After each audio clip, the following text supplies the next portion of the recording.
Boteman, that area where you live, you acquired your lease from government. Yes. So it was estate land that you rightfully bought. Yes. And you have a lease covering it between you and government of Ghana through acting through the Lands Commission. Yes. As your leaseor and you being a leasee. Yes. You also agree with me that you bought that land because that area was demarcated as a residential area. Yes. And that you bought it with equal right as any other person, be it a Ghanaian or a foreigner with the ability to pay. Rightly so. How would you feel if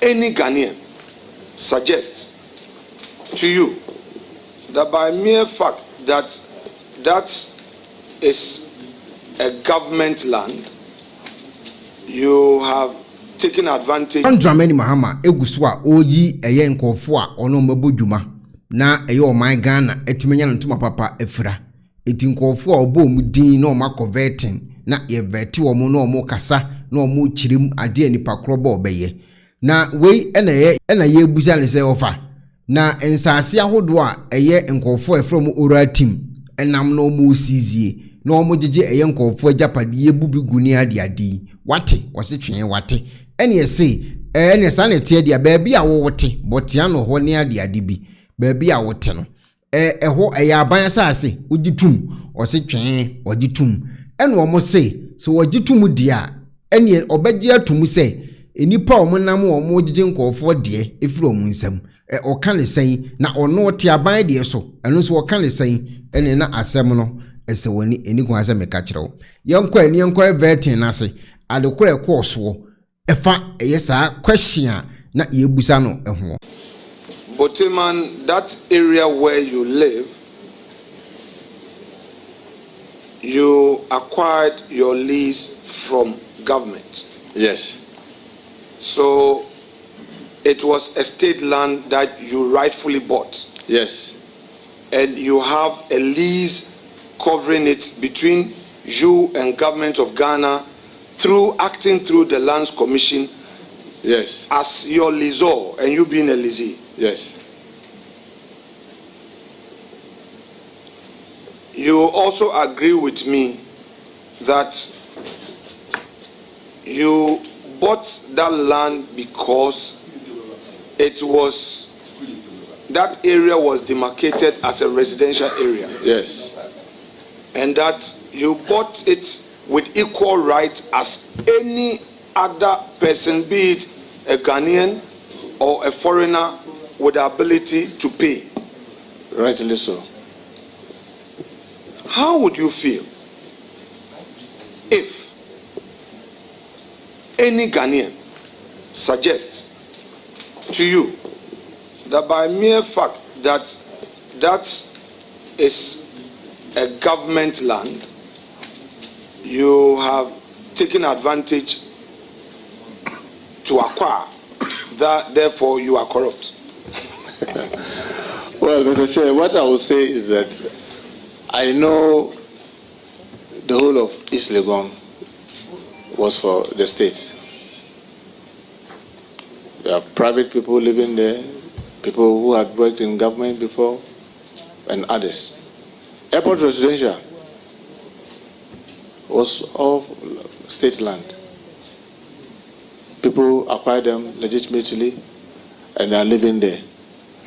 I don't see anything wrong if it is done legitimately and rightly. And I've heard my colleague, the Attorney General, in answering question. If the Land Commission says they advertise, they say they are giving out this piece based on this procedure that is legitimate and you acquire, how can anybody say because of that you are corrupt?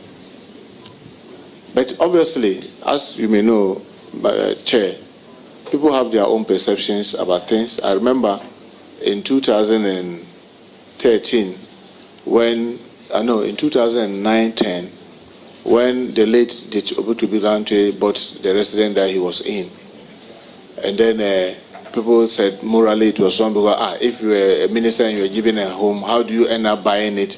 And it went up to the Supreme Court. The Supreme Court said that it was legitimately done. So far as I'm concerned, if you buy something legitimately, and others are saying that, oh, because of this, let them challenge it in a lawful manner and let it be tested. Thank you, Mr. Chair.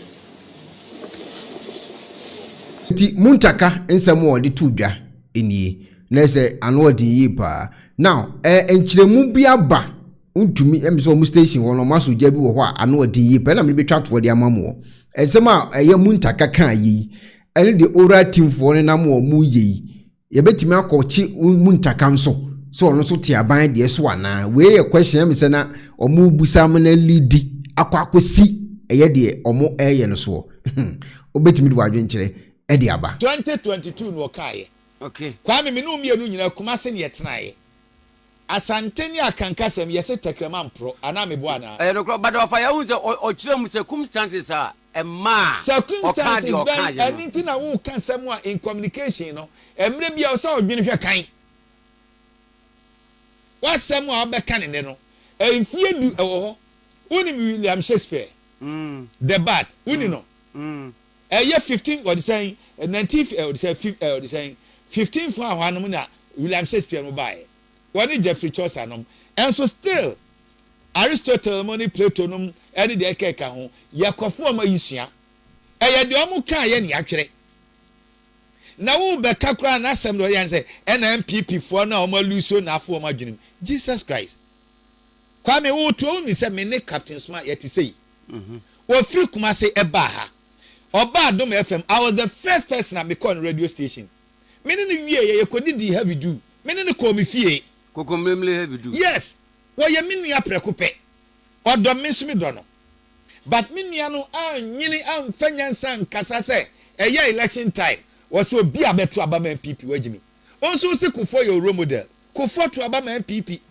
Kwame adokwa further romanti and I was smart. Onya ex-convict. Zongo police station in Musman go.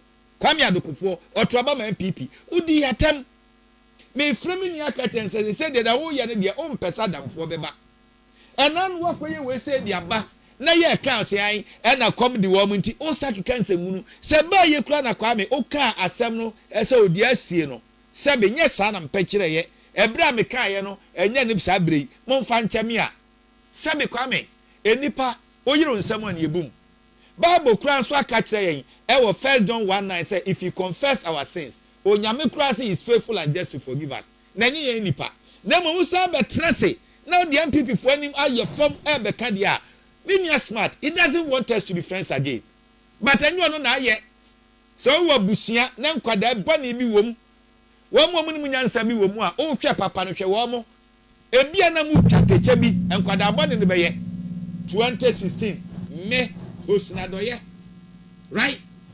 Hosnadoye, Charles Usu. Charles Usu. So for Charles. Fred Amankwa. Nyama, what you say? Nyama nom, John Kumanom, Tato Glovanom.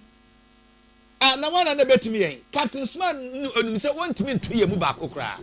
But the kodru baby na wo kunwa nya teacher afo ne yu boni aya e ma wonya ni je ene na ma wo no timi nya asa kwan no na captain nim obi aye nim nyansa chen ye ko school chen ye ofie nyansa chen an ye tma trase media no Kwame senya ye CD kro no e ha dwen tie ne nyansafo bi kan fa media no ho was say were it left to me to decide whether we should have a government without newspapers or without government, I shall not hesitate a moment to prefer the latter. Thomas Jefferson. That is the essence of the media. You are the fourth estate of the realm. You are the gatekeepers. Muna muya mirror, muna muya hwehwa. Ana se hwe anim ne enye no man no ketase hye mamu boni bibi kosua. Muna muka. It is Thomas Jefferson said that. Enyo no nko a tie ni Malcolm X enso ka fa ho. Was it the media is the most powerful entity on earth? They have the power to make the innocent guilty and to make the guilty innocent, and that is power because they control the minds of the masses. That is the media. But at the same time, no media crowing na yaka wasem no media tie dia ebinom so aka fa with the negatives of the media.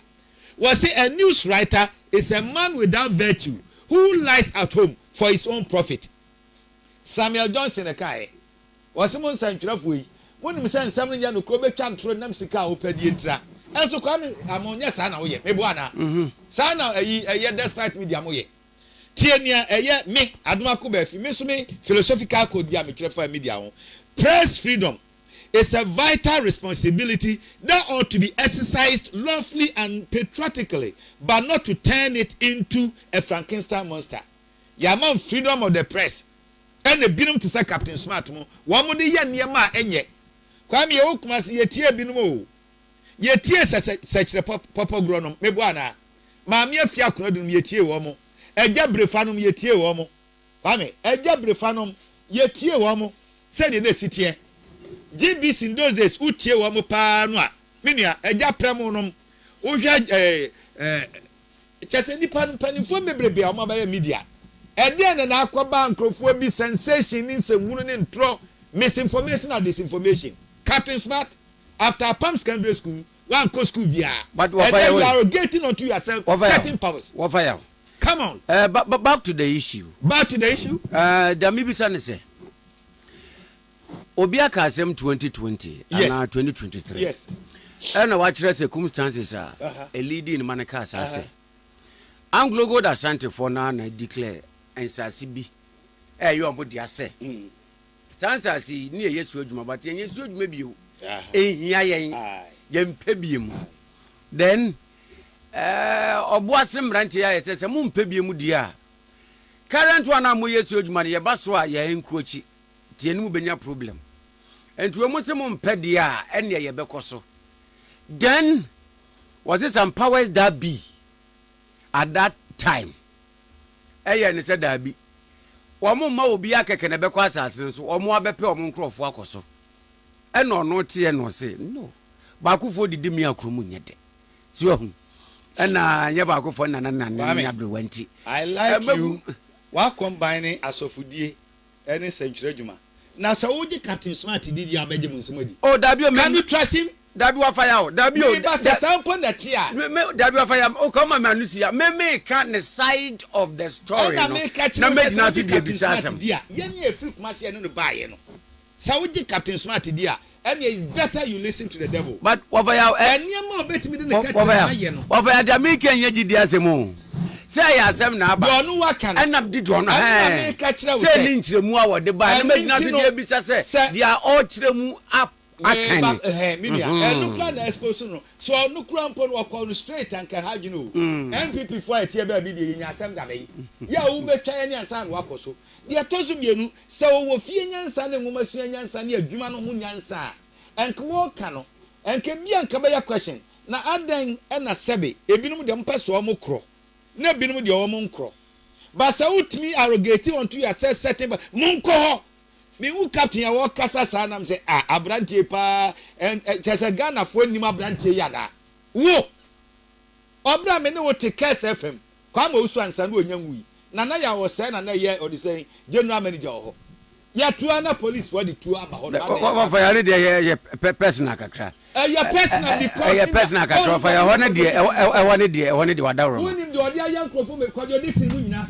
what for ne dey and ya personal wadawro ma ya hwe because ya century ni ba ma me interest na be of ya we say ya discussing a personal ya discussing no so meba me kire over the years na personal no dey on call the personal hwe ni mo nyamu a kwajo dixon ya free peace FM any the way this guy on fa obi aho enti agura wudie ene ebedidi a kire ba waka de a wadaroma for the sake of this many adu free but ma minyina so na yehunu se me articles bi akwa me ya meta me twere ama nyame adom GBC for kra kan bi ba ko bi ye restoring ethics, integrity and professionalism in modern journalism, a call to reclaim media credibility. and then nsɛntwerɛfoɔ no onyam no ɛmem kwame si esu obi yɛ nsɛntwerɛ ni te sɛ mo a mo hɔ yi a te sɛ Gabriel fanom afi akora du no mu a kwame yɛ nneɛma mmiɛnsa one ethics adwuma bia wɔ nakade o ɛnyɛ sɛ ofiti ya number 2 integrity omudie o ka sma adwene ho ofi agye kuma daworo ma metra ne na asesua de toso mmiɛnsa professionalism sɛ kwame sojani ba ha ni ono bɛyɛ sɛ sojani no kwame me no mienu ntimi nyɛ wonso a wososo yɛ journalist a wogu so sua de no wonso sojani ntimi nyɛ ɛyɛ nneɛma mmiɛnsa ɛyɛ the ethics the integrity and professionalism so yɛ nsɛntwerɛni na nneɛma mmiɛnsa wei no wantumi amna guide wa as guiding principles forget ɛnam saa tuntun mi nua yɛnhwɛ the role of the media so kɔtena se ne aduo ne bɛsi w'anim a ne yɛdi kan you are informing the public na wo kwame obi a wokɔpo owu adura ba so mpafe you are not well informed yet you want to force yourself to inform people kwame yɛ no kora ɛbɛyɛ o di ase ɔsɔfo a ɔka kyerɛ sɛ nhwɛ mi suban na ade etie me na sɛ kora ogu nwanum ase yesu si de ɔhumi no ohunu agya no enti the first one is about informing the public. Number 2, educating and enlightening the society. And the pay who frame in your Dr. Ankre. Now, they can hear so many issues. Any idea? So, I say, you are educating the public. Number 3, acting as a watchdog. Who yan century, you watchman. One now who just for mine, young yakata, bukatabia mum, young rock and fabetre.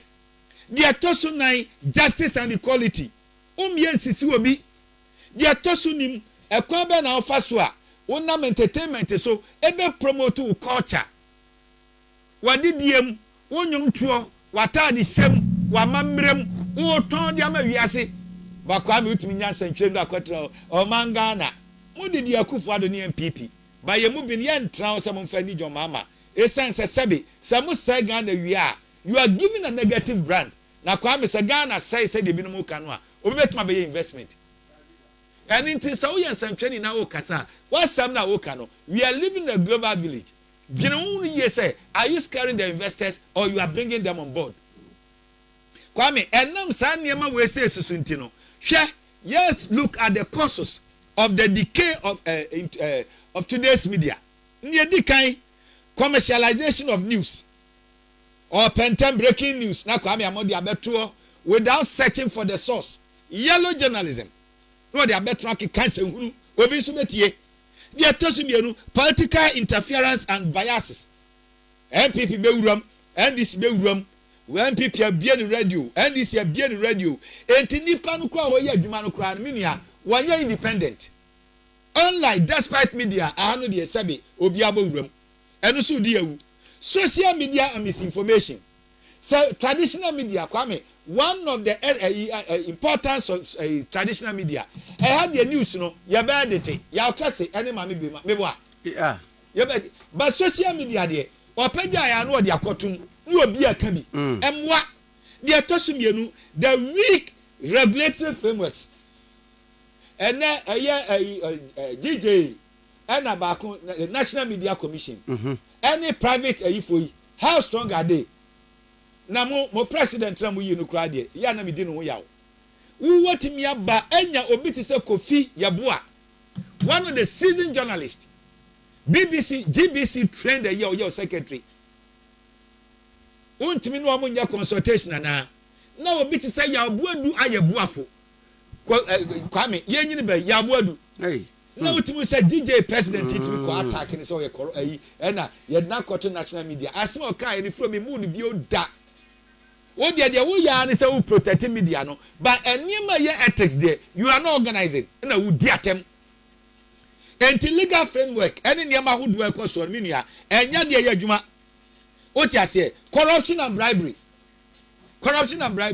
kwame bible can pefe say achede bo kwan ananya sa na tie na nsusu no ensantweni no se me nua ne kwame am no se ya na de enye na me ma bibia enye hawo na mom so buta ye pa ne se ha metie die fa se bra na me ye ma wo die ebi ne captain smart no ene ne ye ne kwame ye nhwe the harmful effect ne edi kan erosion of public trust sensantwerɛfoɔ mo tena se ma nneɛma saa kɔ so a mo ani mo nyam no emu ba fam no wonder say ɛnɛ wiase ɛyɛ amanyɔfoɔ nsantwerɛfoɔ lawyers ɛna ɔde sɛn ɛnɛ asɔfoɔ binom nsoso nti no ɔmo so bɛka ho enipa ekuo nan a yɛmu yɛn na sensantwerɛ deɛ so amu yɛn ni a sensantwerɛfoɔ ni hɔ deɛ a wɔn kura mu ɔden kyɛ apolisifoɔ ne yɛ sogyafoɔ esan sa akorɔmfoɔ bi apue baabi a soja ni wɔ bɛma camp ana kwa mebo ana ɛyɛ nsantwerɛfoɔ na mo de bɛto dwa nanso deɛ mo binom yɛ